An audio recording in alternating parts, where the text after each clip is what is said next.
Violence has many in the community trying to figure out how to make it stop. We've heard from city leaders and leaders within the community, but tonight we're hearing from a local man who grew up in a gang, and he's sharing his ideas for how to help kids avoid that same lifestyle. Fox 12's Sarah Hurwitz has his story. Well, Irving Park is where Michael Richards spent a lot of time growing up. It's where he says his cousin was murdered, and it's also in the neighborhood where he learned the gang lifestyle. But he says the way to help kids starts at home. Michael Richards, also known as Macroo, grew up around this block in Northeast Portland. It was programmed in me. It was socially engineered in me.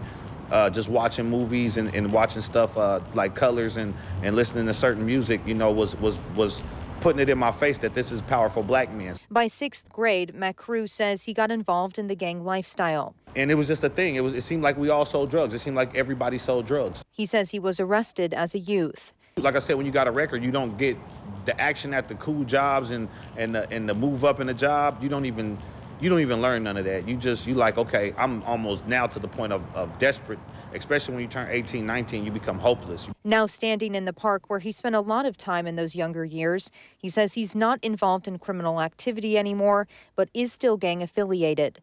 His thoughts on the recent increase in gun violence: it's tied to the home life. A lot of these children are born into these situations. They don't have fathers. And so a lot of these boys whose fathers are out here that are drug dealers or part of the street world and don't have an alternative for their children, their sons, they're now older now. Macroo supports the idea of more community centers to reach kids and ways that kids can connect with their parents if they're incarcerated.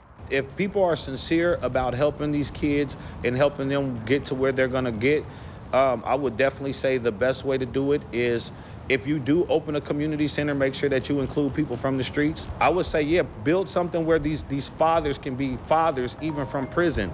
And we continue to follow this important issue on the increase of gun violence in the Portland metro area and how the community can work together on resources. In Northeast Portland, Sarah Hurwitz, Fox 12 Oregon.